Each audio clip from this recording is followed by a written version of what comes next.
Hey, so we're here with Coach Britney Anderson. Coach, how are you doing today? I'm doing well. How are you? I can't complain. I can't complain. So when did you realize coaching was something you wanted to do for the rest of your life? The rest of my life sounds bold, and that's a lot. I graduated and told myself I didn't want to be in coaching. I did not want to be a college coach. And then after I was in corporate America for about 6 years, I found myself here. So I always say, this is what I'm doing now. This is what I feel like I'm called to do. This is what I feel is purpose placed in my life at this time. But I'm in it. I love it. I love basketball. I can watch it all day, whether I'm looking at what somebody's running or just sit and just watch it and cheer for a player or like to watch a player play. So, but basketball's been a big part of my life for a very long time. Mm-hmm. If I remember correctly, you're a native of Virginia, Richmond, Virginia. If you were to use one word to describe a basketball player from Virginia, what would it be and why? Well, I didn't grow up in Virginia, so I'll Was it start with that. was it I Blacksburg? I went to Blacksburg High School. I moved Okay. to Virginia. I went to Meadowbrook High School for 3 years and then Blacksburg High School for 1 year. And I moved there before I started high school. So I moved there right before my freshman year, which a lot of people don't know that. I think everybody thinks I just grew up in Virginia. Um, so it's kind of hard for me to put a word on it, but I would like to think of it as fundamental. At least it was when I was growing up. But that was kind of a little bit of like Texas girls basketball roots kind of mixed in with living in Virginia. Okay. Okay. Um, you led your high school team to a championship. Um, Winning is an art. I say that all the time to my kids. It's an art. Um, and you learned that early. How do you think that team, at the high school level, and that learning experience, winning at a very high level, has carried over to you in your college coaching career? I think in that situation, winning in high school, I won with my sister, which will always be special to me because not a lot of siblings get to play together. I think I realized in that moment winning is hard. A lot of things have to go right, and there's a small margin for error. And in doing that, I think it's kind of carried over into life. Like life is hard. I think people expect like things to be easy eventually, or if I just get through this. But I think you're just throughout a game of winning, you're making decisions that have to go your way, and they have to be the right decisions at the time. But I think I just realized like it's hard. Winning is hard to do. Cool, cool, cool. So your mom played at Howard, dad played at GW. Quick one. Did you ever consider a HBCU? I went to HBCU, I went to Lincoln. But having a parent that played at a historical Black college, did that ever appeal to you? Or you're just like, nah, I'm VT all the way. There was never any other school I really thought about. So this is when you can answer that question. I thought about it. My mom said no. She said no. She said no, just from the standpoint, and my sister went to HBCU. My sister played at Shaw University. Okay. So I think she was just thinking, because I was like, if I go to HBCU, I want to go to Howard. I want to go to the same school that my mom went to. And at the time, she had just became an anatomy professor when I graduated high school. And I think for her, she kind of realized the difference in between the two schools, but then she also had realized a little bit how far along Howard had not progressed at that time. And since that time, they've made a huge jump. But just when I was coming out of high school, I think she just was like, I don't want to say she said, no, don't do it. But I think she just kind of realized there was just a difference in like Howard when she went to school and she saw how other HBCUs had progressed. And I don't want to say that's anything bad against Howard, but I just think she was just thinking from like, this is my child. And she went to Howard. So she was just kind of like, what's the best situation for me? I think it was her mindset. But I did think about it. I told her that and she was like, nope. So if you were to use one word to describe your coaching style, what would it be and why? think my coaching style, in one word, I would say, is loving. You're going to know that I care about you before I even get to the point where where I'm in a position where I have to coach you or coach you hard or say something in a tone that's like to get your attention. But I try to be as intentional as possible. You can't coach every player the same. And I try to get to players the best way that I can. So I'd say loving or caring, loving/caring. So you played at Virginia Tech. Tell me about that time. One thing you learned from your playing days, that you learned to use or not to use, when you became a coach. Like, when I become a coach, or when you first became a coach, like, I'm not gonna do that to my players. Or that's definitely gonna be the thing that changed my life. um, it's funny you say that, because there are things I do now that I'm like, I sound like my coach. College was the best 4 years of my life. I did not ever, there were times when college was hard, and I would call my parents and be like, this is hard. I don't know if I could do this. And my parents just had a rule: you finish what you start. So transferring wasn't an option. It became more of, call me when you have a real issue, you have a problem, call me then. But this is helping you. This is helping you grow. This is grooming you into becoming an adult. I think as I became a coach, I realized why my coaches were the way they were. They did some of the things that they did. None of my coaches ever crossed the line. I never felt like they crossed the line. One of my coaches in college is actually one of my mentors now. We talk all the time, Bobby Kelsey. She's the reason why I'm here at Stanford now.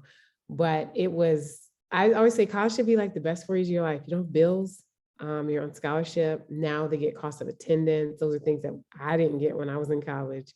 There's never really, I would say as a player, we ran a lot more than players do now. But I think players have access to more during the off season, as far as like if they're working with somebody as far as training or sports performance outside of what they're getting at the university, they're doing other things on their own. So I think they have more access to that. But I felt like as a player, I ran a lot.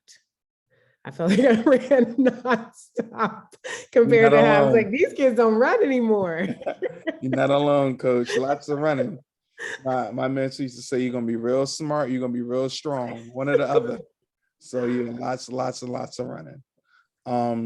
So you started coaching first on the high school and the AAU level. I started there as well. We talked about that before. Helping kids build their foundation, dealing with parents.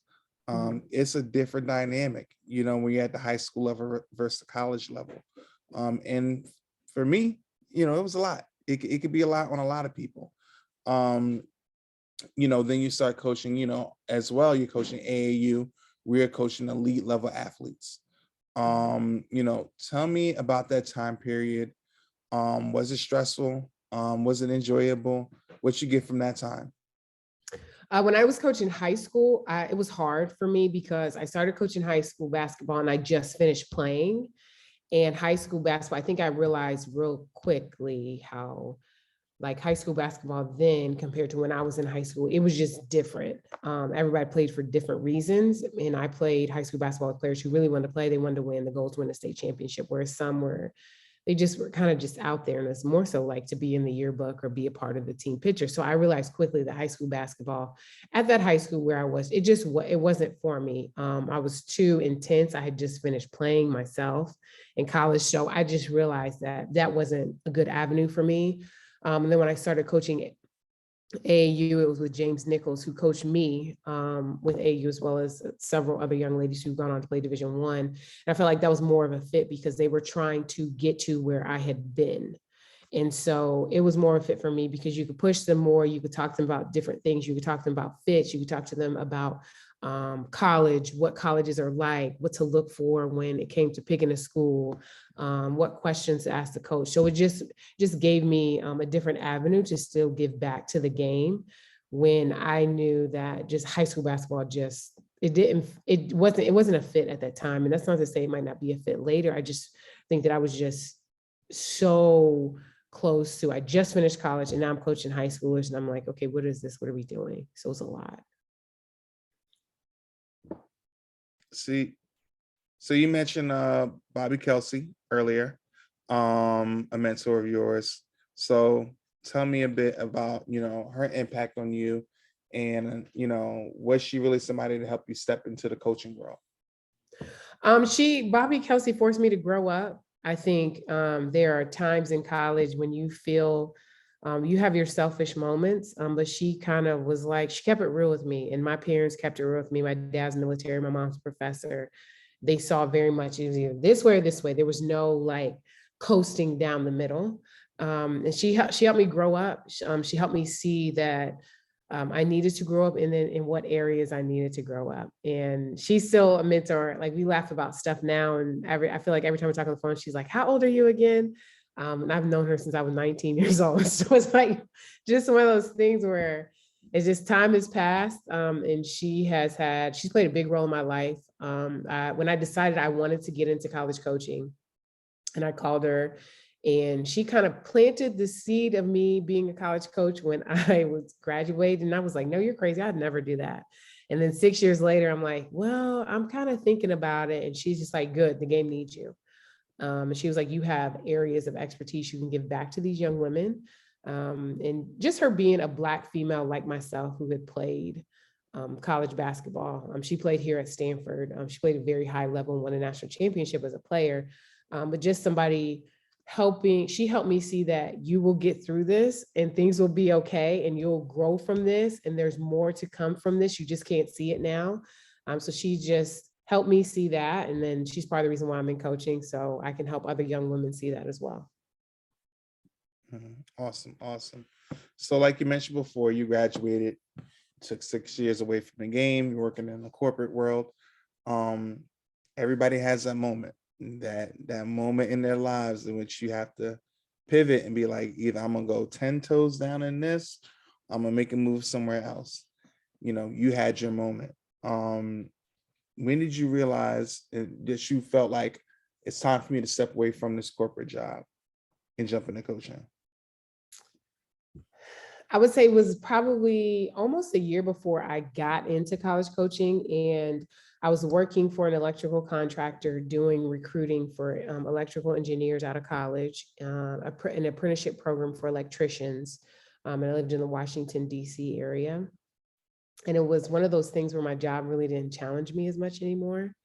And in my search of like, okay, what am I going to do next? I need something that's going to kind of push me to do better, be better, but also just push me to give to others more.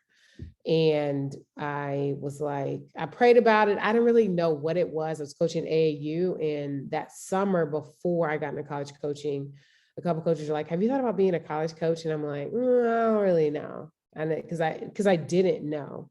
My view of college coaches then is different than my view of college coaches now. I just felt like college coaches, you don't have a life.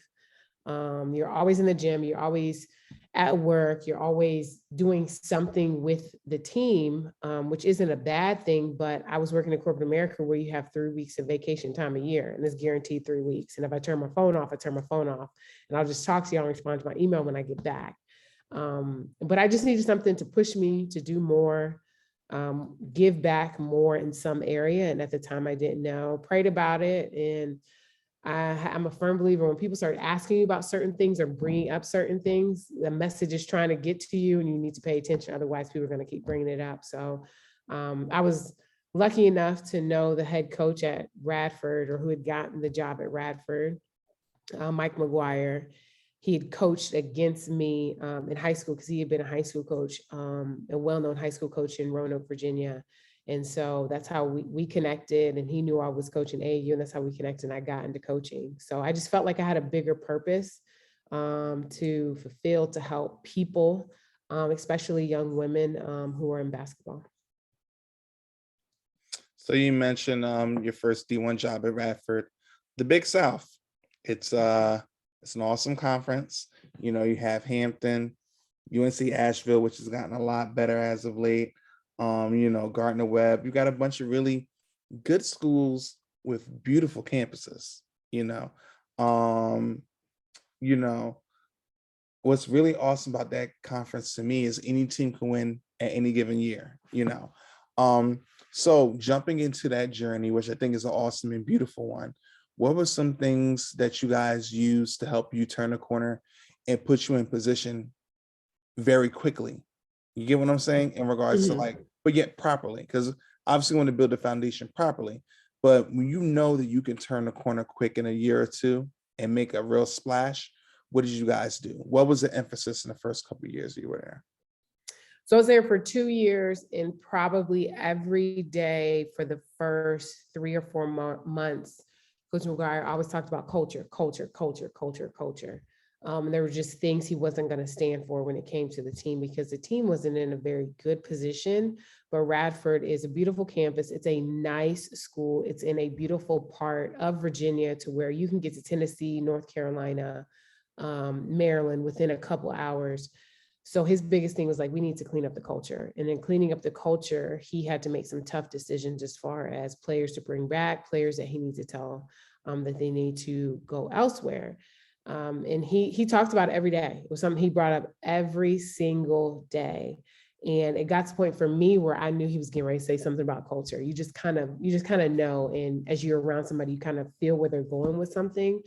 But for me, it was a lot of talking to these young ladies about, we're not doing that. That's not how we're doing things. Here, things are going to be different, and you need to make it a habit to do things different. So there's a lot of reminding, there's a lot of reprimanding, there's a lot of no, I don't agree with that. We don't agree with that. This is why.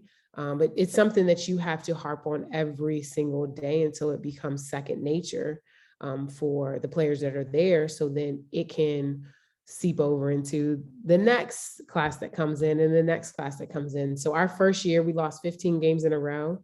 I don't think I've ever lost 15 games in my life. I started to question a lot of like, what is going on? But we lost 15 games in a row, and we had like 7 players. At one point, we had 6. But those players kept playing, and you could see them start to turn the corner towards the end of the season. And then that helped us get into postseason play. That second year, we went to ECU and played in the NIT. So it's just one of those things where he harped on those things every single day, how we're going to do things, how we weren't going to do things. And it just kind of, they knew where he was coming from. They rolled with it, because they were like, well, we have no choice but to roll with it. And they rolled with it. So. Awesome, awesome. So you went on to be an assistant coach at your alma mater, Virginia Tech. Tell me about that experience. Why was that the right place for you at that time? I don't think it was. Looking back, it was a big risk. I went to go work for Dennis Wolf, who everybody kept saying, don't do it. He's going to get let go next year. Everybody just kept saying, don't do it, don't do it. And I said, you know what, I have to, because I don't know if I'll ever have the opportunity to ever go back to my alma mater. And not very many people get the opportunity. I said, so if I go back for 9 months, 12 months, if I go back for 10 months, I can say I went back and tried to help change something at the university where I was. So I did that. I felt like there was a lot I could give the program. I felt like there was a lot of things that I did as a player, knew as a player, just part of the Virginia Tech culture. And everybody was right. He got let go. And when he got fired, I was like, this is the craziest position to be in. I've never been in a position where he got fired, but I was blessed enough for the AD at the time to ask me to just be the interim coach until we find somebody, until we hire somebody. Can you be the interim coach? And I'm like, okay, well, I can try to keep things together. And in that 6-day span, I realized what head coaches go through in a 6-day span. And it really was like me at that point, like people calling me because they thinking I'm getting this job. And I'm like, I'm not getting this job. The AD asked me to do this, to keep the program together, to make sure everybody's going to class and doing what they're supposed to be doing. And that's what I did. And I learned a lot just within that 6 days, just a lot of what head coaches go through. Your phone's ringing off the hook. You just got a lot going on. It's just a lot. But it also put me in a position to where I knew I needed to learn a lot, and I knew I needed to grow a lot if I ever wanted to be a head coach. So I was blessed enough to be kept on by Kenny Brooks when he came in. I was with him for 4 years. Coach Brooks is somebody that I knew who he was. He's a very quiet person unless you like work with him. I'd see him on the road. I always spoke like different things as far as that. And then I worked for him, and I got to know him better. And it was an experience that I will forever enjoy. He's a very funny person. He puts you in positions where you're kind of forced to grow and learn and do other things. But he's more like, you got to be a self-starter to work for him. So there was just different things that you learn you need to take initiative on. But that was the first time that I was just like, this is what head coaches go through. I don't think I'll ever forget those 6 days ever. It was a lot.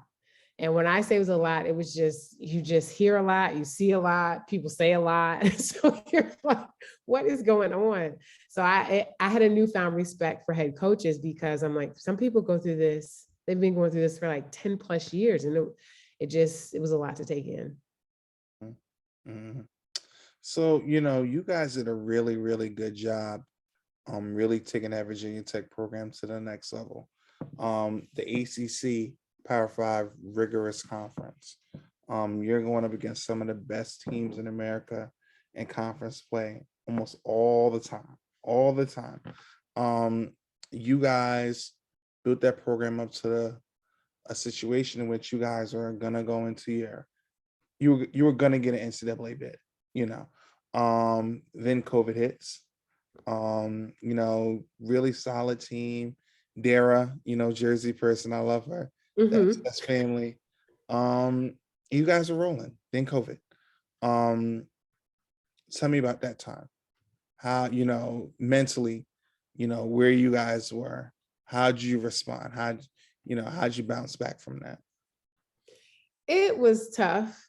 We had a really good, I'd say really a very good season. Yes, we were going to get a tournament bid. And I was just happy that the program was back in a place where, like, I'd gone to the tournament as a player. It's just something that Virginia Tech women's basketball did. Going to the tournament was something we did, and not getting, your name called, or officially hearing your name called, it was a lot. I felt bad, but I felt bad for those players because COVID hit. I don't think we knew the magnitude of COVID until maybe once that was in March, once we got to like July or August. I think that's when it was just like, okay, this is an easy time. So I was more so worried about our players' mental health, of you work for something and you don't get to that point where you can get it and achieve it. Just kind of like where they were, but it made some of the younger players who were coming back, and made them hungrier, because they could kind of see where things were going, and they felt like the work they put in was getting them somewhere. But I really felt bad for the seniors, because those players came in and they did a lot. They helped a lot. They were able to fill a lot of spots, from leadership roles to playing time to off the court and different things as far as that.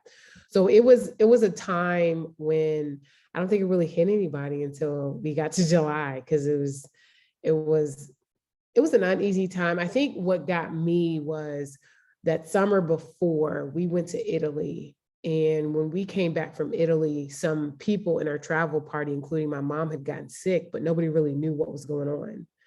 And then you hear about COVID and you're like, okay, is this? Is it coming this way? And you just kind of don't know what's going on. But I think for a lot of our players who were sick, I think it just kind of was just like, okay, it makes sense, because people were getting sick on our team and they didn't really know what was going on. They just were like, okay, I'm sick. I don't have the flu. It's not strep throat. Like, what is it? So from that, I think it eased their mind from like, okay, I was really sick and there really wasn't anything wrong with me, but just from not being able to play. I think from that standpoint, they just knew they were getting in. I knew they were getting in, but it was more so about helping them with just their mental health to get through it, honestly. Yeah. So, one of the, for lack of better terms, good things that happened in the COVID period, I thought it allowed us as coaches to slow down a bit and, focus on doing some other type of things. One thing that really grabbed me, that I really thoroughly enjoyed, was the Zoom clinics. I enjoyed, watching those Zoom clinics every day. There were plenty of coaches going out there sharing information. You got to see really good stuff about dribble drives and 4 outs and 5 outs, and multiple defenses, and just talking about, administration and, all those type of things. I don't know if you were somebody that was watching a lot of those Zooms or involved in any Zooms, but if you were, did anything, catch your attention? Was there one with a coach that really was like, wow, that was interesting, and I enjoyed that a little bit, or when you were involved in? Let me think. I feel like that was forever ago, but it's just like not that long ago.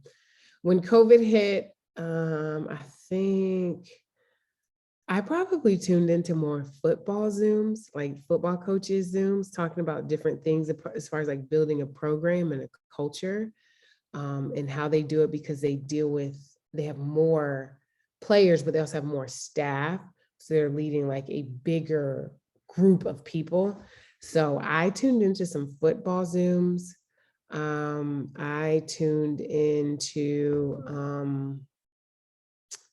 a couple of, there was some, I had just moved to California in like July, August. I tuned into some high school coaches Zooms here in California. But I learned very quickly. I was like, I had all these Zooms I was going to get on and I was going to listen and all these things.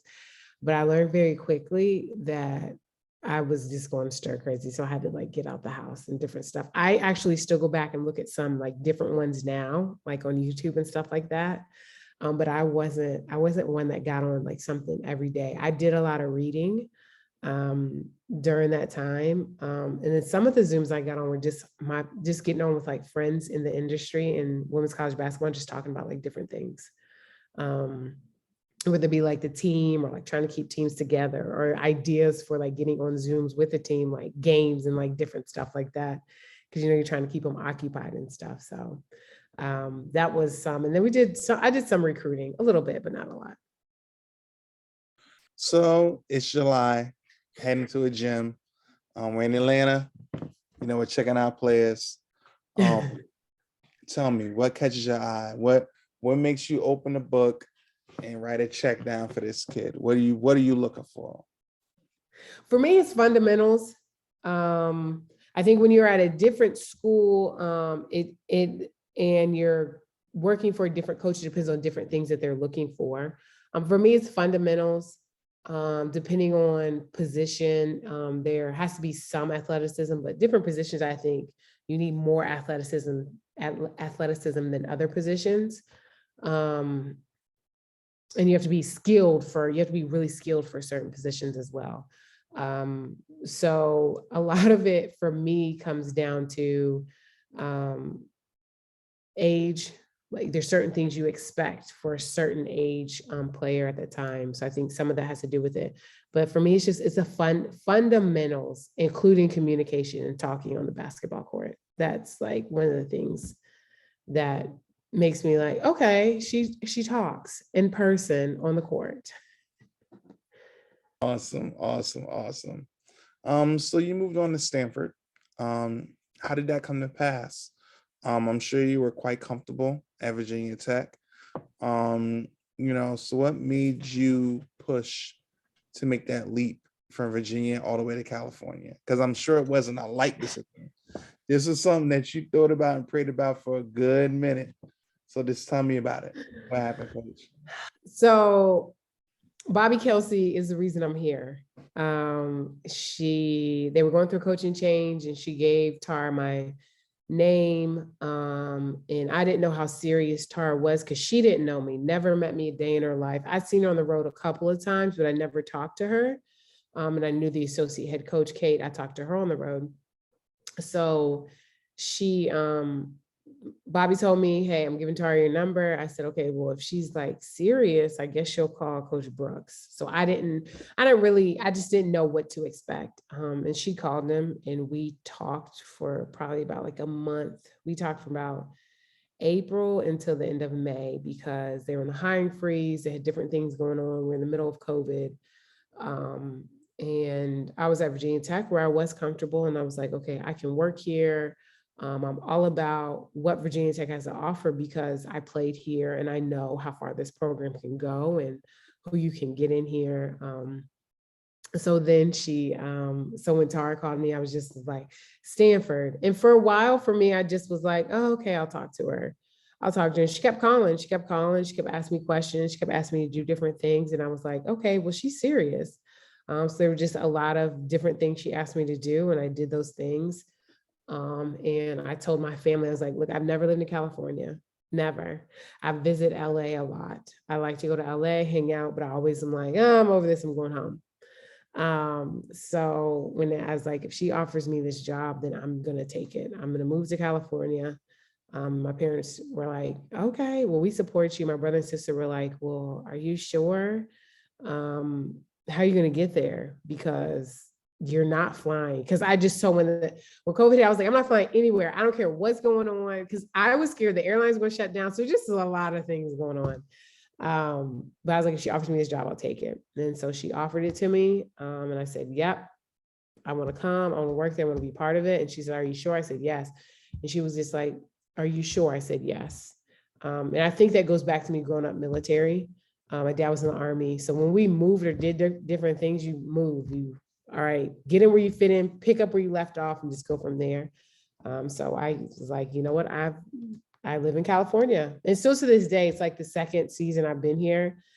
And people, when I'm out traveling something, they're like, where are you from? And I'm like, California. I live in California. So, and Stanford's not somewhere you say no to. You're like, okay, I'll go. I can dig it. I can dig it. So you get there and coach says, I think we can win a national championship. So that's a big statement and a large, large goal. To be at the top of the elites, that's the pinnacle. That's like where it's at. Only one person could hold the trophy. What were some things you guys did every day from the culture side of it? Because, I'm talking about, the basketball is, you guys have elite athletes, you scout right, you do what you need to do, the skills are there, but the mental side of it, I think, is where you need to prepare for greatness. And, so just tell me some things culturally that you felt Stanford was doing and that you guys were doing that allowed you guys to get to that point. I think Tara's been here. This is her 36th season. And I think there are things ingrained in the culture. And there's a sisterhood that she instilled from day one that goes from class to class to class. These young ladies love each other. They love to be around each other. They love basketball. They love playing with each other. They probably spend too much time with each other. Sometimes you're like, get a break, because they're almost like siblings because they're around each other so much. I think those are the things. They go get dinners together, go get coffee, sit and do homework together. But during COVID, I think they really weren't. I know we really weren't allowed to be around each other as much, so they did more things on Zoom. So they genuinely loved being around each other. But Tara, we could win it all. I think this team is really talented, but the players said it to me. This is the goal for this year. And that's when I knew, okay, we can. And then you kind of think about all the things that could go wrong to where you don't get to that point. So they believed that they could, and they said that was the goal. And they all said it, and when they said it, you felt it. And so I was like, okay, these two, they just go together, and they're going to do what they need to do in order to do it. But I think the things that they sacrificed during the season let you know that they really wanted to do it, because we did testing every day. Some days you tested twice a day.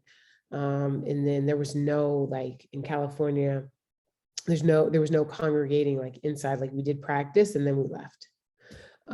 We got Thanksgiving dinner, everybody got to go, and then we left. So they couldn't really be around each other. So they went the extra mile to be around Zoom or like get on FaceTime and different things like that.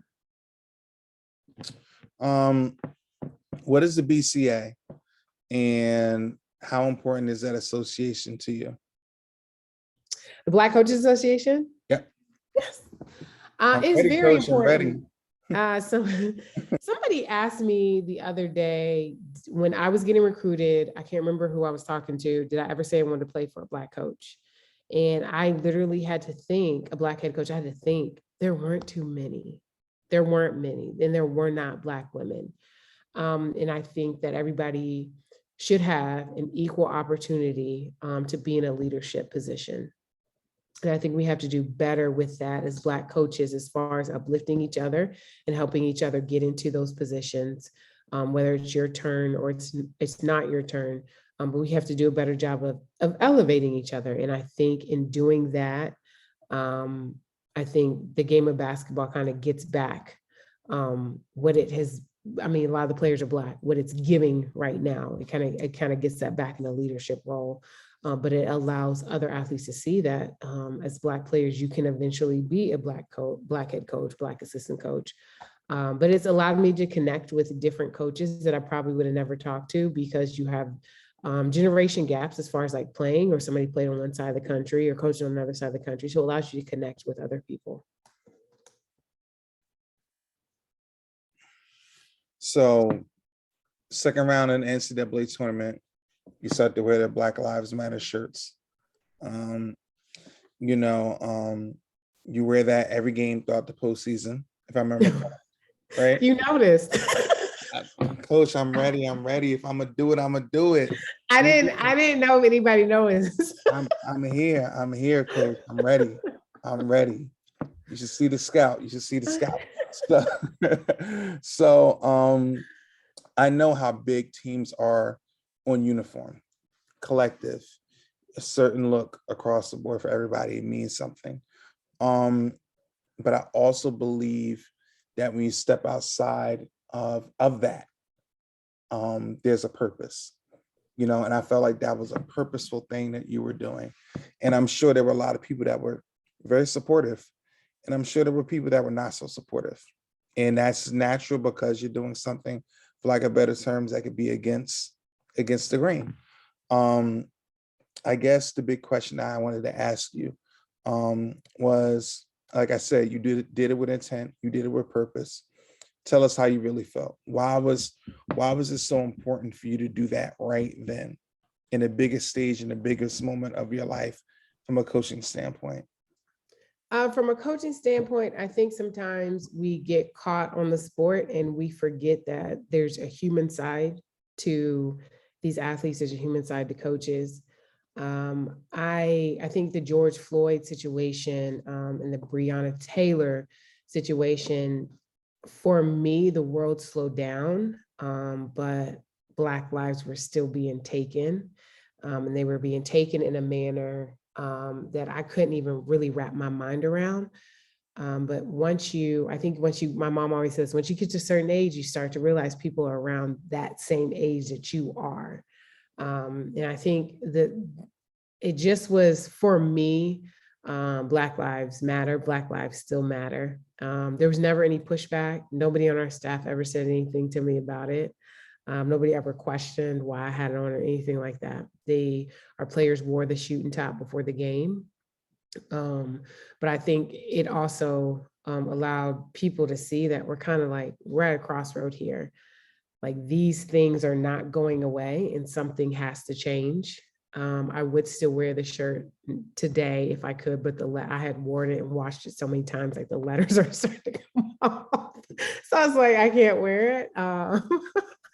But I just think it was just one of those things where it's like, I'm a Black woman and my life could be taken at any moment. It has nothing to do with basketball. And I could walk out of here and you just never know what can happen because I am a Black woman. I think the Breonna Taylor one it stung to me because she was in her home, in her bed, sleeping. And that's where it's just like at any moment. And at the time I had just finished watching Juice and the Black Messiah on HBO Max. And that had me like, Oakland's right up the street. My godmother lives in Oakland, and where a lot of some of that stuff happened is just like 2 blocks over from where she lives. So it's just like some of those things where we're not that far removed from a lot of history that has taken place, things that have happened. There's still a lot of first Black woman to do this, or first Black man to ever do this. My mom is the first Black woman to graduate with her PhD from Texas Women's University in anatomy and physiology. So it's just like one of those things where it's like, we're not that far removed. And I hope it just inspired somebody like not to give up. But I know that some of the young ladies on our team struggled this past season just with different things that have happened and taken place. And like you said, social media is not nice. So when they speak out on certain things, they post on certain things, just the things that people say back, it just kind of is like, what is going on that you're tweeting right now? So it's just one of those things where when you care about something, you show that you care about something a different way. And my way of showing that this is really an issue was by wearing the shirt. Awesome, awesome, awesome. So first year, you win a championship. Tell me about that run. Tell me about the big games. You had some amazing games along the way throughout the tournament. So just tell me about that and the feeling. Was it like the weight lifted off his shoulders? What did it feel like? Because you guys are in some tight ones. That was some tight ones. I'm not even gonna hold you. Some tight ones. Oh, Tell it me. was one of those things where one thing I'll say is any given game, any person on our team can go off. And they stay ready. And the one that sticks out to me is the Louisville game when Ashton came off the bench, and it was just like she didn't need to warm up. She did not play. She went out there and she did what Ashton does. And I've learned after that game and then moving forward, and she's just ready for those type of situations. She's ready for those games. So that was a big a big thing for me. I was like, okay, she's ready. You could just feel the team coming together as each game happened. We were put in pretty much every possible situation up until the championship game, and then we get the championship game and we're in a totally different situation. It didn't hit me that we won the entire thing until we came home, we had a parade, and I woke up the next day and I was just like, we won a national championship. And I think it was just being home and being like, hey, I'm not going to practice. There's no practice. We won that championship. I think at the moment, everything happens just so fast. And then there's a celebration and you're like, we won. Like we really won the whole thing. And then it kind of sinks in. But we played, I mean, it was I would say across the board is a good tournament. I felt like there were a lot of teams where you're like, oh, I wonder how that matchup's going to go. So it was, I don't think you really feel it. I didn't feel it until I got home. But after you win a game, you're like, okay, the next game. What do we have to do this game? Okay, the next game. What do you have to do this game? So it happened so fast just because you have the 21 days in the bubble.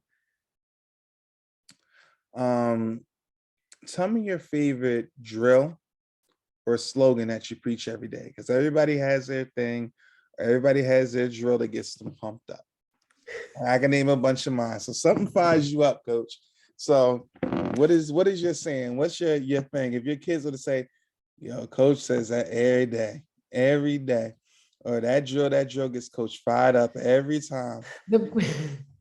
Probably the thing every day is probably high fives and me be like, are you ready? Are you ready? Games, practice, high five. So that they know, like, I'm here, you're here, we might as well just get better. Like, we're here, let's not waste time. For me, it's any type of ball handling. I think regardless of what position you play, I think you can always work on your ball handling. So any type of ball handling, which we do ball handling every day. They do some type of ball handling every day. So it's probably the biggest one, any type of ball handling. And then any type of like finishing like a regular old school layup, like no Euro, no reverse, a regular layup, just a regular. And they say it's old school, but I'm like, it's still the same 2 points as it was back then as now.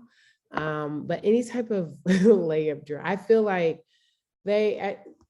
everybody knows how to do Euro, but nobody knows how to do like a regular layup. And a regular layup helps you get to the point where you do the Euro, but I feel like it's taught backwards. So yeah, we can spend all day talking about that one, coach. I tell you, they can Euro and hop step and extend finish and that, but tell them to put their shoulder in somebody's chest and just lay the ball up. They go, what? What? Do what? Yes, a regular layup. Oh, I can go around them. Okay. So, what are some non-negotiables that you have, in regards to your team, that your kids know, because everybody has their standards, so what is one thing that you're like, no, this is it, we're not lowering the bar at all? What is your thing? What are some non-negotiables that you guys have? You have to talk. I Mhm. think that's the biggest thing. You have to talk, be able to communicate on the floor. I think it's something I say all the time. I was talking, rebounding, you have to rebound. Three to the board, like you have to, something that's said all the time. So I would say talking and rebounding, and then passing. We work on passing a lot as well. So we work on passing a lot. So Couple more questions, Coach. Couple more. I'm not gonna hold you so oh no, much. you're fine. You good? Yes. All right. So you can only be one. Only one. So you're great at X's and O's. That's your thing, down by one, balls on the sideline, somebody getting loose. You cutting up something and we getting off the shot every time. Every time. You the chef, you cooking up. But personality-wise, you're kind of so. Yeah. Like you're not really somebody that's a rah-rah type of guy. You can't really move the mountains. But, if you put us in position, I'm going to bring you home.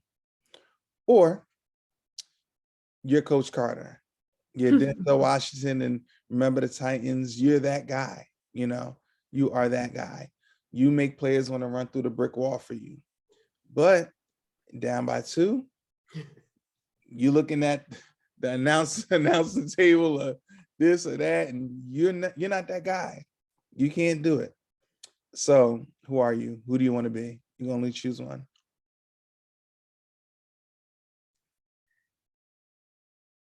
I'd probably be the first one. Okay. Why?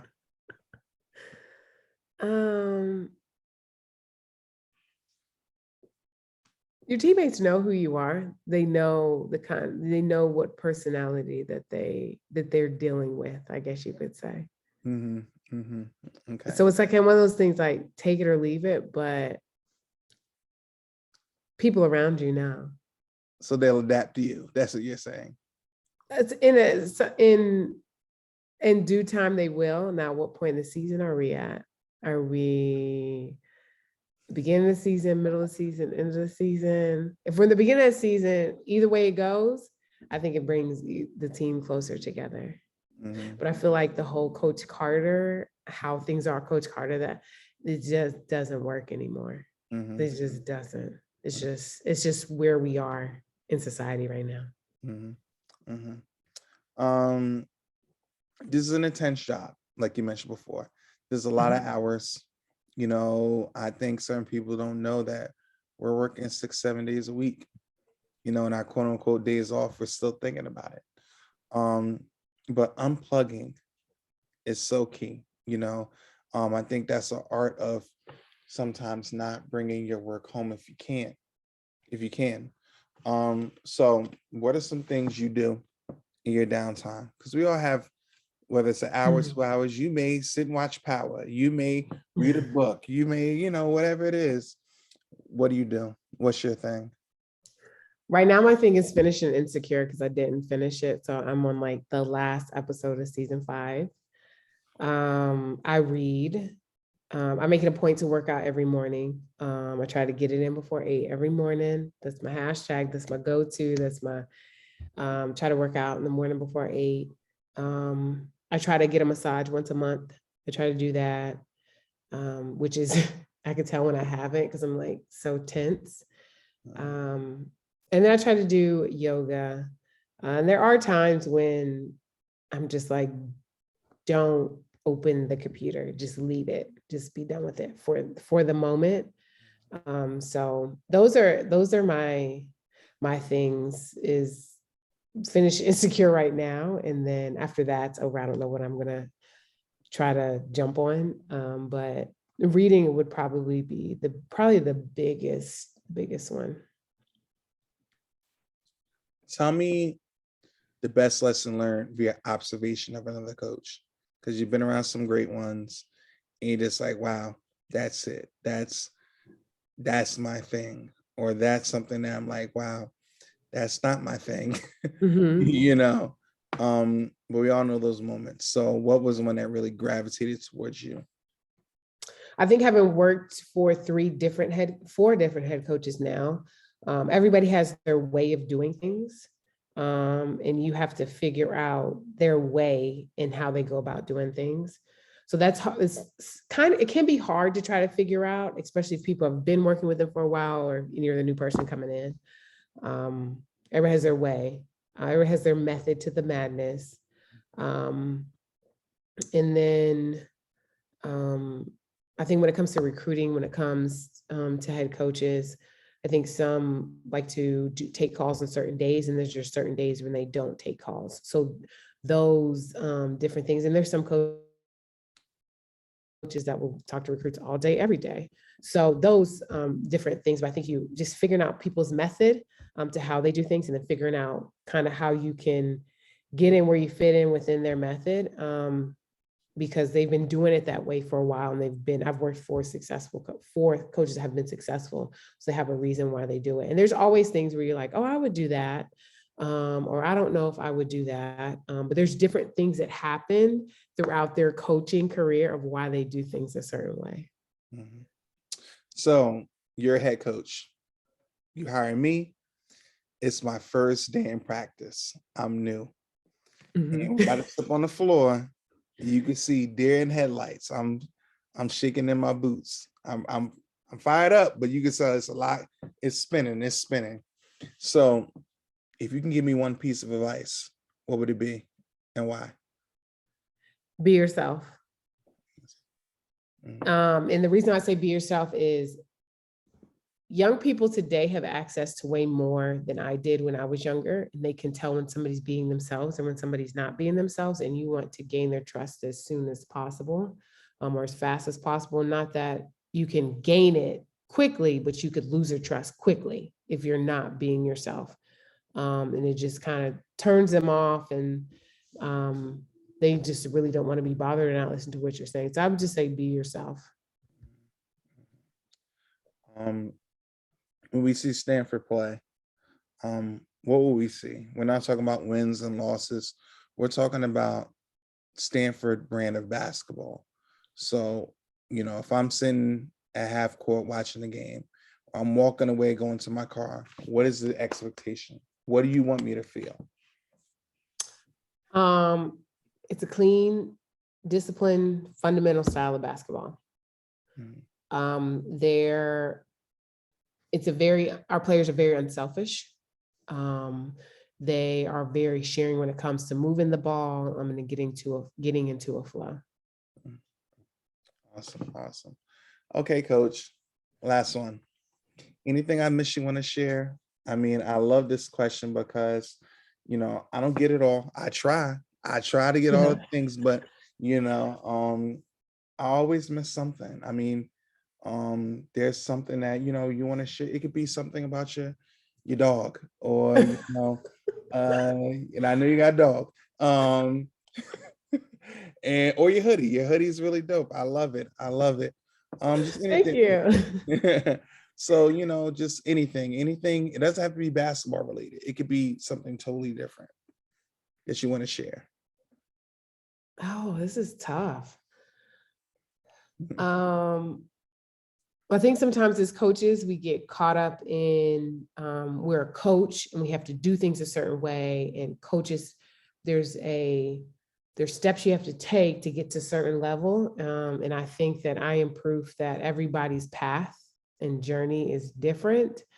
Run your race, stay in your lane, and you will get what is meant for you. I think sometimes as coaches, you feel like I got to go to this clinic, or I have to talk to this person, or I have to go to this event, and it doesn't necessarily work that way. So to run your race. And the other thing I would say is make sure you fill up your cup. If your cup is not filled, you cannot help out anybody else.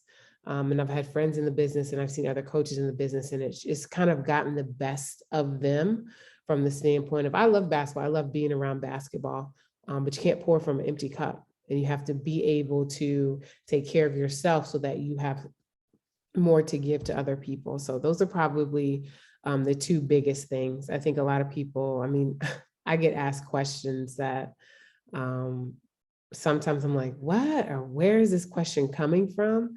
But I think a lot of it comes from you try to study what somebody else does to get to a certain point, when your steps are just ordered. Some things happen for certain people different ways. If somebody told me I'd be working at Stanford my 9th year in coaching and we had just won a national championship, I'd be like, you're lying, because I told somebody they were lying when they told me I should be a basketball coach.